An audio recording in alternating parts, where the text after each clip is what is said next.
Good afternoon, everyone. It's my great pleasure to introduce Dr. Marcela G. Del Carmen, President of Massachusetts General Physicians Organization and Professor of Obstetrics, Gynecology, and Reproductive Biology at Harvard Medical School.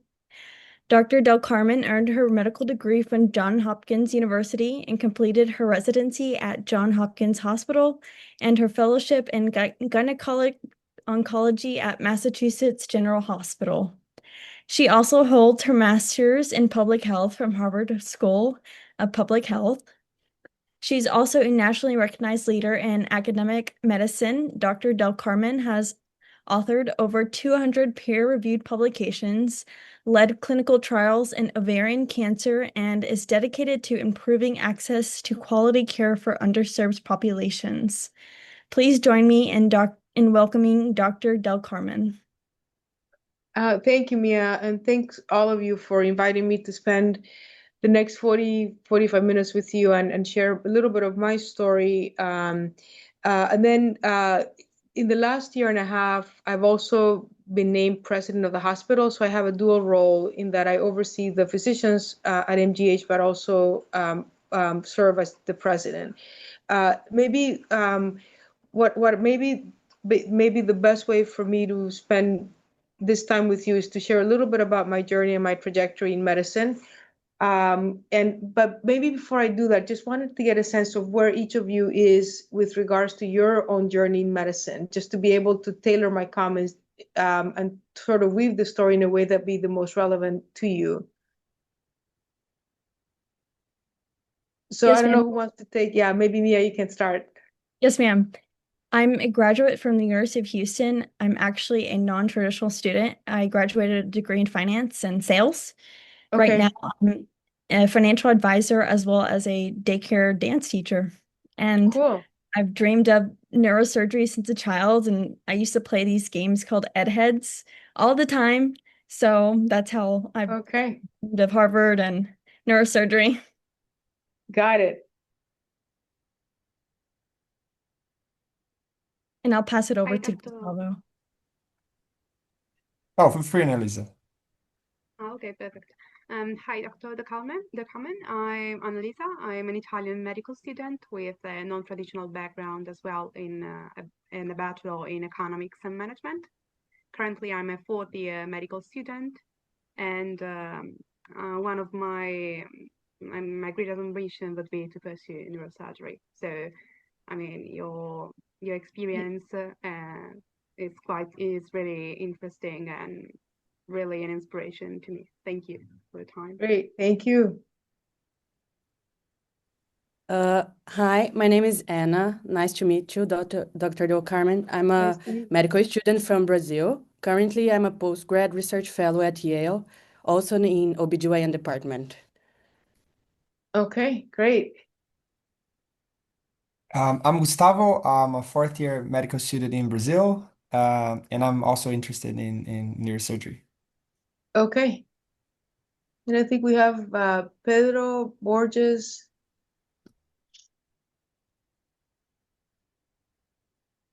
Well, maybe we'll get started. And so, so let me share a little bit of with you a little bit of my history. So I was born in Nicaragua, and at the age of 10, my family left Nicaragua because of the Civil War. And for the next, I'm 56, so for the last 46 years of my life, I've lived in the US. Um, I wanted to be a doctor since pretty early on in my life. My mom thinks that maybe as early as the age of 4 or 5. And my first connection to medicine was through my grandfather. My grandfather was a urologist. He practiced urology in Nicaragua, but had trained at Hopkins, both as a medical student and as a resident. So I grew up in an environment where academic medical centers, American academic medical centers, were very highly celebrated and recognized. And so as I got older and I spent more time with my grandfather, I was always taken aback by the transformation that occurred every time that he saw a patient. So whenever we were in my hometown running errands and he would run into either a patient or a family member, he was really transformed. And he was in his probably his early 70s, late 60s when that happened. And it was something pretty impactful to me. And so I went into medicine because I wanted to experience what I saw as a child in that connection between a physician and a patient. I have to say that after I graduated medical school 30 years ago, and it's been the privilege of my lifetime to serve as somebody's physician. My career has taken me through a different journey, and now I spend half of my time running a hospital and running the practice of 3,300 physicians. So I split my time between, and I'll tell you a little bit about Mass General and the physicians organization, but I still practice medicine. I still operate at least 1 day a week. I'm a GYN oncologist, so I primarily focus my clinical care to the surgical management of women with cancer. And it is that connection to patients that really informs the rest of my work, whether it's research, my commitment to training the next generation of cancer surgeons, or my commitment to actually understanding the best way that we can restructure academic medicine in the United States today so that places like the Mass General can be around for the next 200 years to continue to innovate and lead through research-informed and research-infused care. I spent, obviously in high school, I knew that I wanted to go to medical school. In the US, as all of you know, you have to do 4 years of college, then 4 years of medical school, and then you have to go through the match to do your residency training.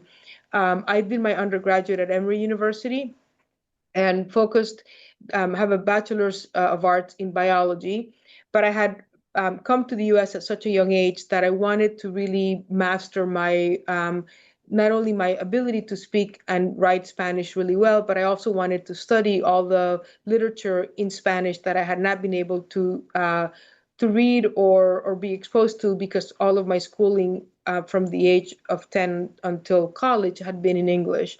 So I have a major in biology, but also in literature, in Spanish literature, and then a minor in Latin American and Caribbean studies. I thought that those 4 years of pre-med were really helpful to me in understanding a little more broadly where I came from.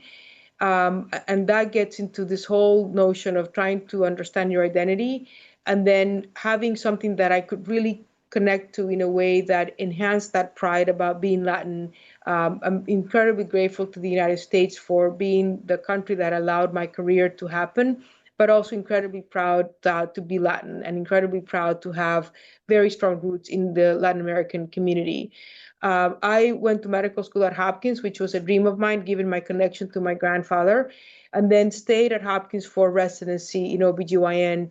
Had a hard time deciding between general surgery as a specialty or gyn-onc, and ultimately chose GYN oncology because it's the only field in medicine where, as a cancer surgeon, you also provide longitudinal care. So we give chemotherapy to these patients and we provide care from the initial diagnosis until either patients are cured and released from the practice 5 or 10 years after diagnosis or until end of life. And so for me, that continuity of care, being really connected to a patient throughout the longevity of their illness was really important. And it was very clear to me when I was a fellow, and so I finished Hopkins and I came to the MGH and did a 3-year fellowship in GYN oncology. And when I finished my fellowship, it was very clear that there were 2 currencies at places like Mass General at Hopkins that were valued. One was clinical excellence. You have to be a great doctor. These places run by great clinicians. And so the most important currency at a place like this was your recognition by your peers that you were the go-to neurosurgeon or the go-to GYN oncologist or the go-to cardiologist. And so that was important. And so I understood early on that I needed to essentially develop a skill set and a reputation as a great surgeon. And then the second currency was research, that if you want to be at an academic medical center, you have to pay it forward, and that you cannot come to a place like this and essentially take advantage of the reputation that has been built upon the legacy of many other clinicians that have come before you that have actually found a way to improve the care of patients through research-informed and research-infused care, and that is done through discovery. I started my career doing clinical trials and then really realized that as a surgeon, you have to sometimes pivot away from the research areas that are very demanding in terms of your time. So as a young surgeon, I had to be available to patients. I had to keep my office hours open, and I just didn't have a lot of additional time to do protected research work.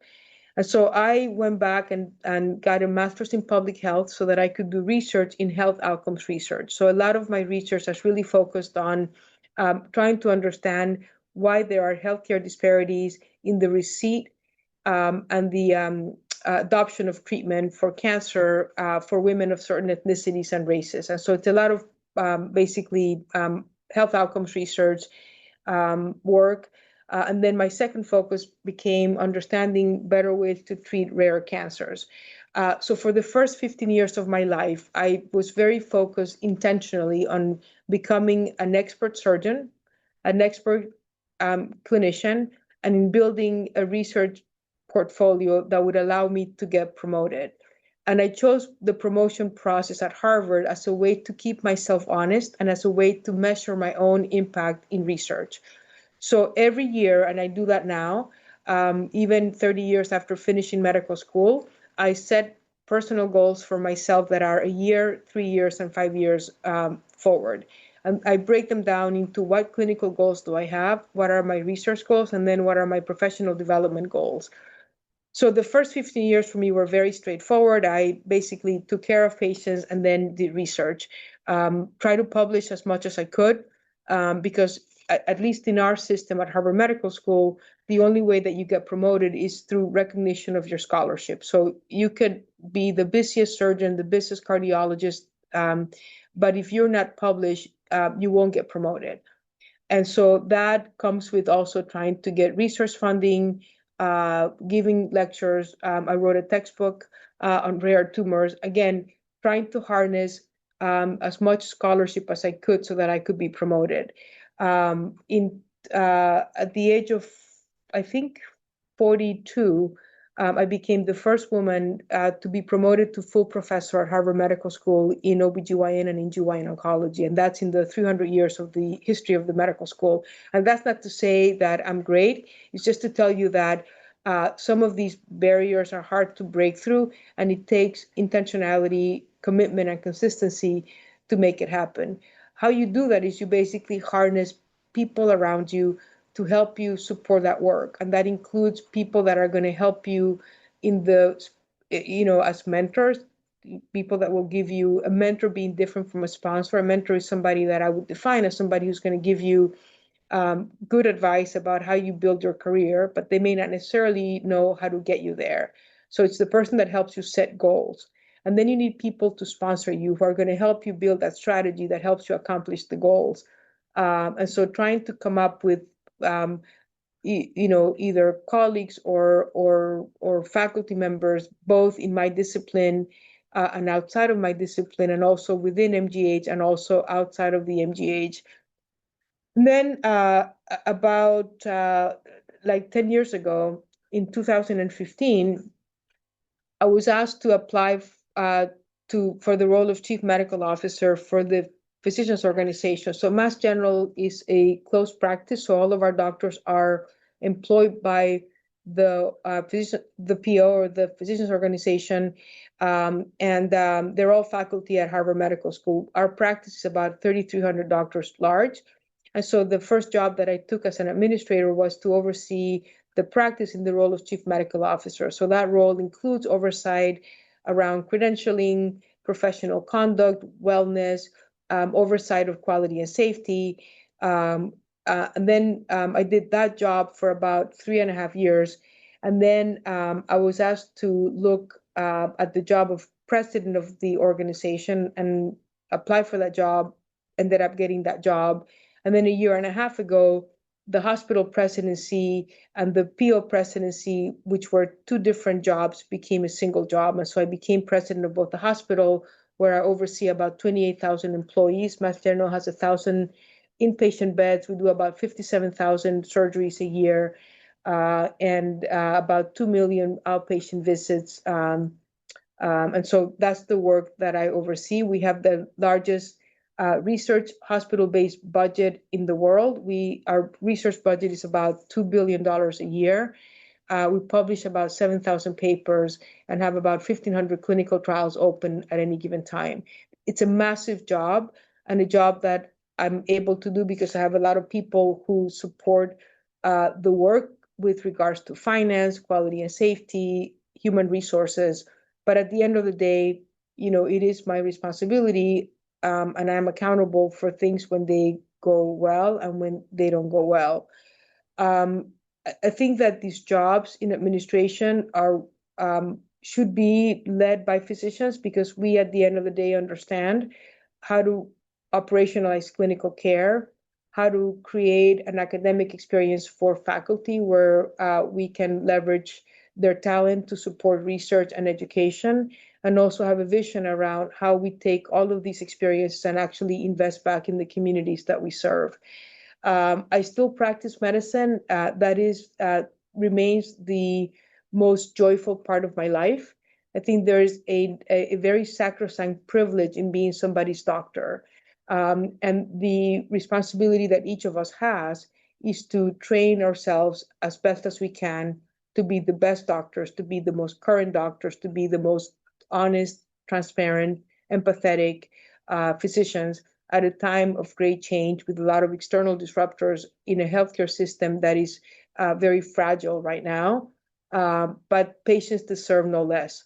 And so, you have to be very thoughtful about how you're going to engage in a career in medicine, especially when there's a lot of pressure to create work-life balance.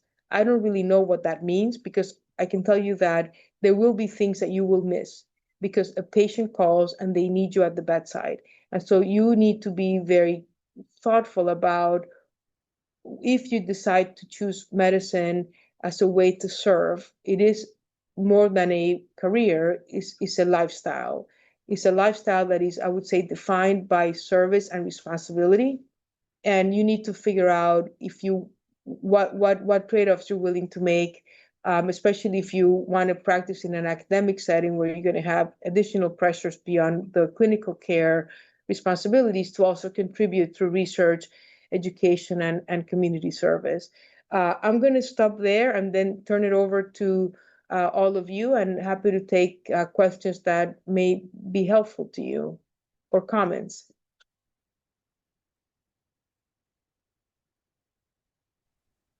Thank you so much, Dr. Del Carmen. Since you've led in both clinical and administrative roles, what kind of leadership qualities do you believe are most essential for physicians who, like you said, want to make a broader impact beyond patient care? Yeah, that's a great question, Mia, and I think that they're the same. I mean, I didn't go to business school. I didn't go to management school. I don't have any formal leadership training other than I learned how to be a doctor. And I am always humbled by the fact that it's the same skill sets that I bring to the care of my patients that I actually bring to this management role. I would say that you have to be affable. Nobody wants to be around somebody who's got poor energy or no energy or negative energy. No matter what I may be dealing with personally, I try to come to work every day with a lot of energy and a lot of positive, positivity, right? So that people want to be around you. They want to be around people that are going to have high energy and positive energy. So I would say affability is one of them. You have to be accountable. At the end of the day, you are responsible. Like when I have a complication from an operation or care of a patient, even if the fellow is the one who transected the ureter, I own it, right? And so you've got to be accountable. You have to be available. So part of my job in administration is I roam the hallways. I go to faculty meetings. I have office hours, like twice a week. I have 2 hours of my schedule that are blocked so that I can meet with faculty if they have reasons or they want to meet with me. And that requires sitting and listening the way that you sit and you listen to a patient in the room. And many times you're sitting with people that are not happy, they're disgruntled. They will bring up to you things that are uncomfortable in terms of why they're unhappy and why they think that it is your job to fix their problems. but you can't shy away from that responsibility. So it's accountability, is affability, is being available. You have to be adaptable. You have to shift, and you have to be able, when problems come through my desk, they're the problems that nobody else has been able to fix, right? And so you've got to be able to look at a problem and inform, your decision about which way you're going to go, but also be willing to consider the opinion of others that will have a different perspective. And you have to be willing to pivot away from what you initially thought you were going to do. So I think being able to adapt is also like a really important skill set. And you have to be transparent. You've got to speak the truth. You've got to be a good communicator, but you also have to have credibility, and that comes from being consistent in the way that you lead, acknowledging mistakes when they've been made, and taking responsibility for them. So it's the same principles of being a good doctor. If you have a complication, you can't shy away from it. You can't send the fellow or the resident to explain to the family member or to the patient what happened. You got to own it, right? And so I think it's the same skill sets that you bring to the bedside that probably are the same attributes that make you a good leader in the management setting. Thank you so much. And I really liked your article with adaptability too. It was a really great story. Thank you. You're welcome. And I'll pass it on to Gustavo. Dr. Del Carmen, I would like to ask you about mentorship. What qualities do you look for in someone when you choose the mentor, and when you are the mentor yourself? What kinds of mentee do you expect? Yeah, so I think it's a relationship, and like any other relationship, it has two sides. It's got the mentor and the mentee side. I think when I look for a mentor, I look for somebody that has a proven trajectory of actually being successful in getting people to move forward in their career. So you want somebody who's going to have bandwidth. The more senior people are, sometimes the less bandwidth they have. And so they will agree to be your mentor, but they may not be able to give you the time that you need for them to actually steward your career. So one way to measure that is to see the people that have been under that person's mentorship, what have they accomplished, and why is that? Why are they successful, right? I think the other one is you want somebody who's going to push limits with you, who's going to actually not always agree with you, right? Nobody like you want somebody that's going to be a little bit more willing to call things for what they are than and not necessarily agree with you all the time. So sometimes having somebody that is a little bit more diverse, and so it could be that if you're a neurosurgeon, maybe instead of having another neurosurgeon, you may want to have a psychiatrist or somebody who's within the discipline of neuroscience, but not necessarily in your field.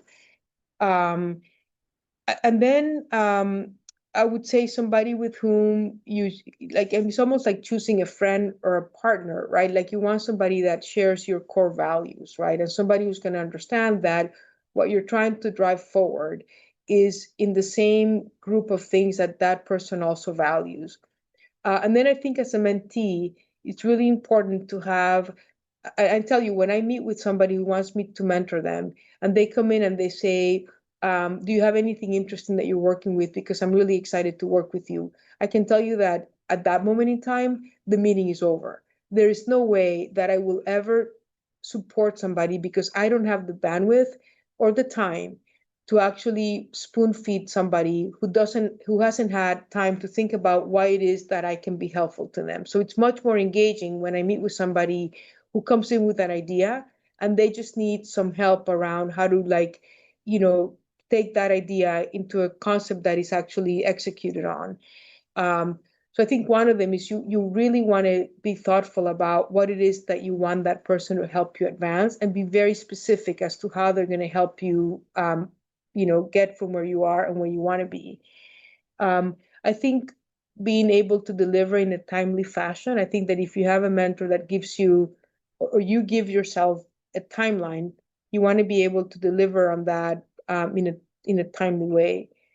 And I'm also looking for, I would say, mentees that are relatively independent and that can think out, like you want somebody that has who's basically not only intentional about the work, but they don't need to be like you don't need to hold their hand. You know what I mean? They're going to take the initiative to actually do some of the work independently. I think that the complexity of the world that we live in today necessitates that you have more than one mentor, more than one sponsor, and it's almost like a committee or a group of people that will advance your career through different ways. But probably I would say those are the basic principles of any relationship, whether it's a mentorship one or a sponsorship one. You want somebody that will give you the time that you need. And on the other side, you want to be able to know that what you're committing to on your end as a mentee or somebody who needs to be sponsored, you're going to be able to deliver good work. And so some of that requires that both parties are not overcommitted. That was a great answer. Thank you. Dr. Del Carmen, how do you balance empathy and authority when leading teams in high-pressure environments such as Mass General? Yeah, I think that they go hand in hand. I mean, I think that the authority piece comes with accountability, right? I mean, and at some point you have to make a decision, but you have to own it. And so, to me, empathy is being able to put yourself in the experience of another person, right? And so, when I'm making a decision about changing a program or building a program at the hospital, I got to look at how that's going to impact everyone, right? How it's going to have positive impact on patients, but how it's going to impact the providers and it may be that there are trade-offs, right? And so I think that every decision I make, I try to make it informed on an empathetic and an empathic perspective, right? And then where the authority comes in is that ultimately it's about decision-making rights and who's got the right to make a decision, right? And you try to take in as much input as you can from the stakeholders that are going to be advancing and need to be engaged in that work, right? Let's say that you're trying to change something in a department or in a clinic because you think that the change is going to lead to a better way to take care of patients, right? But you know that maybe a third of the doctors and maybe a third of the nurses are not going to be happy. And so you got to sit with that and you got to be able to be empathetic and not just say these are complainers, they don't understand. Try to understand their perspective because in that conversation you'll learn something. And that something may be a reason that you then decide that you're going to modify what you were going to do to something different because what they had to say was actually relevant. And then I think it's about going back and communicating to that group or those constituents why you chose A instead of B, C, or D, and acknowledge that it's going to be hard for some people because they will have to make some trade-offs. And then that's when you actually exercise your authority and say, we've decided to do this. I'm responsible for that decision and own it, right? And if it goes well, it's the responsibility collectively of a team that put it together. If it doesn't go well, you're the one who decided. And so you're accountable for that and you have to own it, right? These jobs are really hard. These jobs are hard because there's no glory in any of them. I never go home feeling like I have the best job in the world being hospital president. These jobs are hard because the decisions you have to make, again, are not the easy ones. The easy ones have been made 4 levels below me. The ones that I make tend to be hard, and they're hard because they're not infrequently causing somebody or a group of people to not be happy. But I think it starts with being empathetic about trying to understand what it is that you're trying to do and how that will impact people, and especially focusing on those that are going to be impacted in a way that's going to be negative and trying to understand what that lived experience feels like. Thank you so much for sharing. Dr. Del Carmen, thank you for all this advice. You are amazing. And you've mentioned those people who open doors for you, and I mean mentors, family, friends. How do you in turn open doors for others, especially women, immigrants, and other underrepresented minorities in medicine?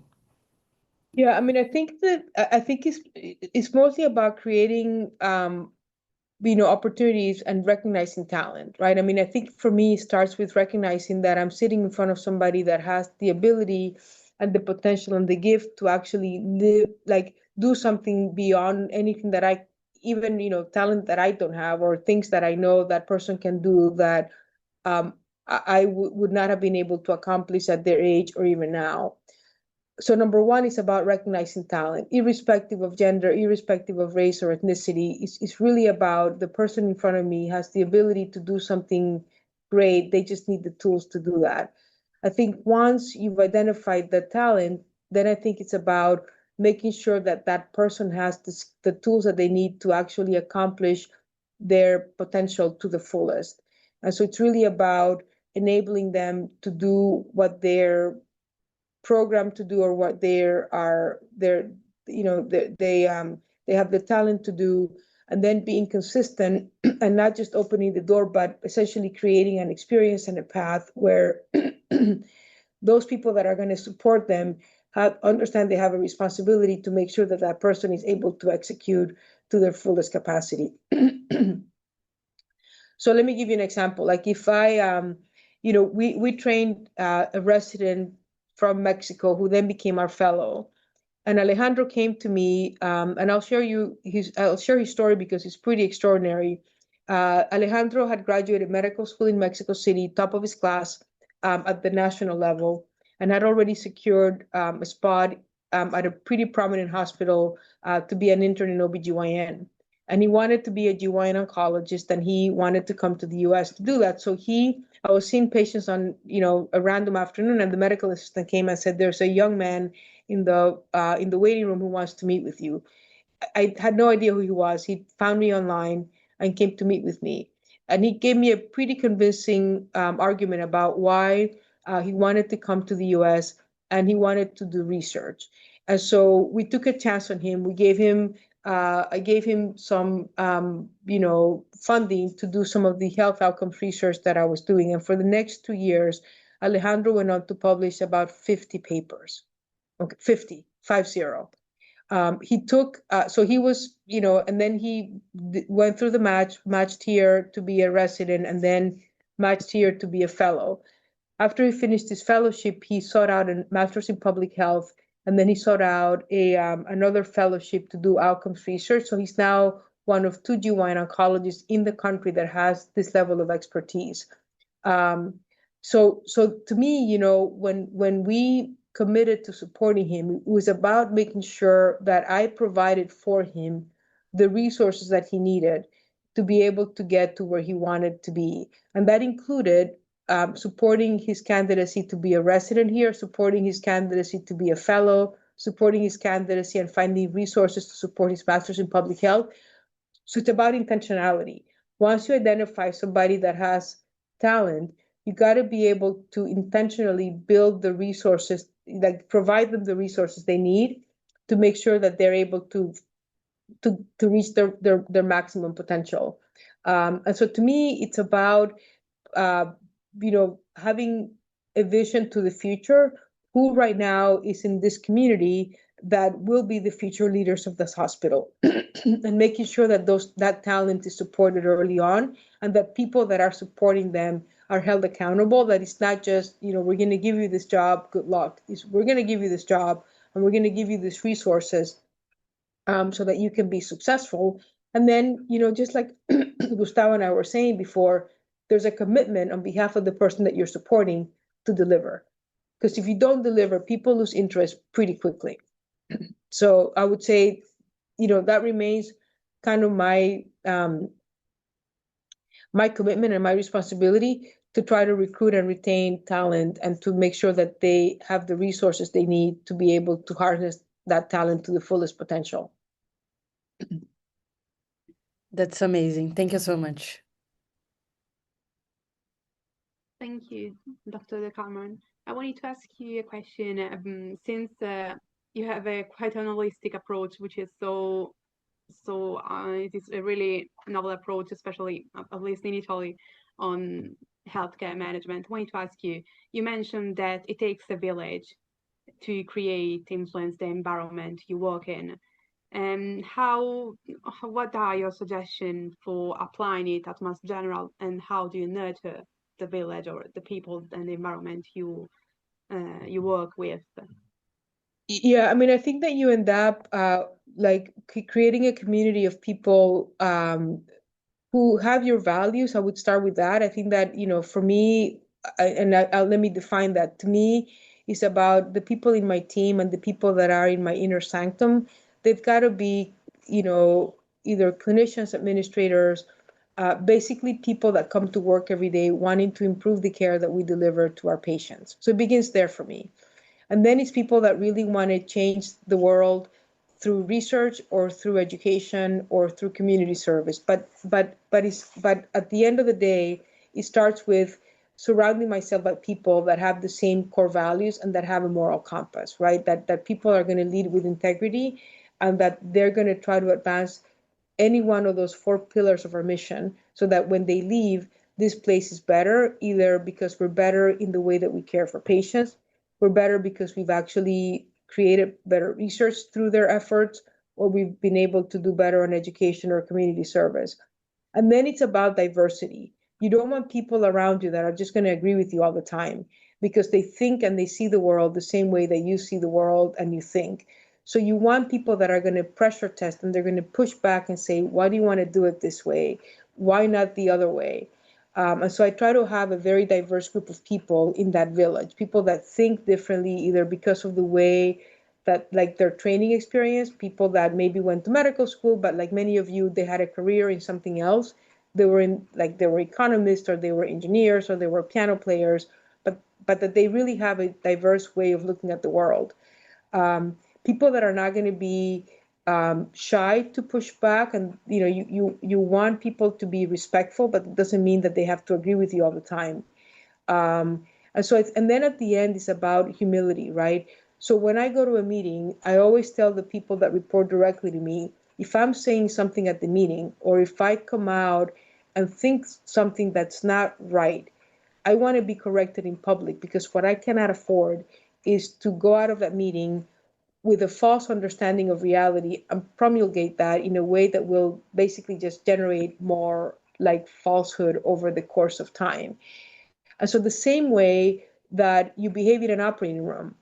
So in an operating room, clearly I'm in charge, right? I mean, I'm the surgeon, and ultimately the outcome of that patient is in my hands. But I need an anesthesiologist, I need a circulating nurse, I need a scrub tech, I need a resident, a fellow, and a medical student. And what I try to do is to empower every person in that room to speak up if they see something that's not right. Because oftentimes it'll be the medical student who'll notice something. And if that medical student doesn't feel, like they're able to speak up, they may not say something, and that may mean that the patient ends up getting hurt, right? And so again, it's this notion that I'm the responsible one, but let's bring people to the table to inform the work that I need to lead, so that they feel empowered to be honest, they feel empowered to be creative, and they feel empowered that they can speak and correct me, because there are many blind spots that I have. I'm not a finance person, I'm not an operations person. So a lot of times I lean very heavily on the expertise of these other people to guide the work. But the framing of it is, you create a culture and an environment of work where people feel like they're members of a team, and that all of us are valued. Even if at the end I'm the coach and I'm in charge of making the big decisions, people should feel like they're part of a team that is put together with the intentionality to improve our mission in some way, and that they feel empowered to bring forward their best ideas and to suggest better ones if the ones that are on the table are not the right ones. So hopefully that answers your question. But the village is really the people that you need to help you identify the work, identify the problem, create a solution, and then bring it to execution. Thank you so much.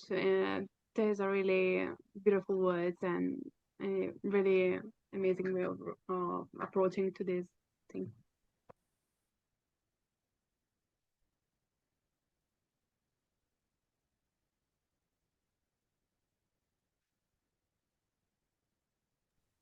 I think our time is up. Mia, would you like to do the closing? Yes, I would love to. Thank you, Dr. Del Carmen, for sharing your time, your expertise, and insights with us.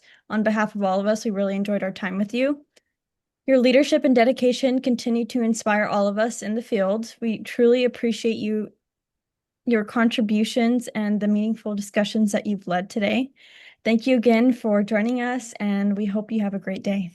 Yeah, no, thank you guys for the privilege of being in your space and for giving me the time. And I know that each of you will be great leaders. You wouldn't be here if you were not. And so don't forget what brought you here. And there will be really hard days where you feel like none of this makes sense and it feels really hard.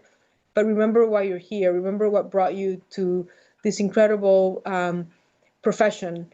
And have no doubt that you will make a big, big difference. Thank you. Thank you so you. much.